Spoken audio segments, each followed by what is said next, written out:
प्रेम दीवानी ने आखिरकार पा ही ली अपनी मंजिल। कराची की रहने वाली सईदा ने महबूब की खातिर छोड़ा था अपना घर, लेकिन उसका हीरो अचानक बन गया विलन। ऐसे में इलाके के लोगों ने प्यार की कहानी को पहुंचा दिया उसके अंजाम तक। जरा इन साहब से मिलिए, माथे पर पसीना और चेहरे पर परेशानी की आसारें इन मौसूफ के चेहरे पर नुमाया। लेकिन ये साहब हैं कौन और इनमें ऐसी क्या खास बात है जो इनसे मिलना है बहुत जरूरी।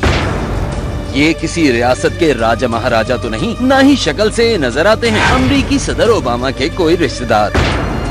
चलिए हम आपको बताते हैं ये मौसूफ आखिर हैं कौन। ये हैं नए दौर के चालाक आशिक जो हीरो का रूप धार कर करने जा रहे थे विलन का काम, लेकिन इस विलन को होशियारी पड़ गई महंगी। हैदराबाद के इलाके खुदा हाफिज चौक के रहने वाले नईम ने मोबाइल फोन पर अपने प्यार के जाल में फंसाया था कराची की रहने वाली 22 साला सईदा को, और सईदा नईम की मोहब्बत में हुई इस कदर अंधी कि उसने फैसला किया अपना घर बार छोड़कर नईम के साथ घर बसाने का। सईदा आंखों में कई ख्वाब सजाए चली आई हैदराबाद, लेकिन यहाँ आकर उसके ख्वाब एक एक करके हो गए चकनाचूर। नईम ने सईदा को अपने पास रखा पूरे 10 महीने, मगर शादी से करता रहा इनकार।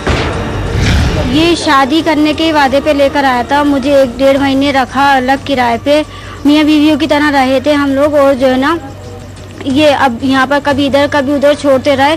फिर ये इनके बीच में ये शाहिद भाई आए तो फिर इन्होंने और ज्यादा वो कर दिया, यानी कि बिल्कुल भी कोई वो नहीं रहा था। सईदा और नईम की प्रेम कहानी शायद पहुंच जाती किसी अंजाम तक। ऐसे में नईम का भाई शाहिद बीच में कूद पड़ा जालिम समाज बनकर और कोशिश शुरू कर दी सईदा की शादी कहीं और कराने की।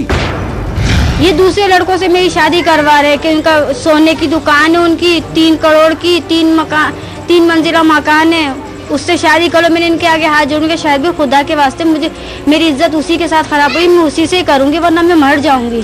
सईदा के इनकार पर शाहिद और नईम ने फैसला किया उसे जबरदस्ती किसी के हवाले करने का। और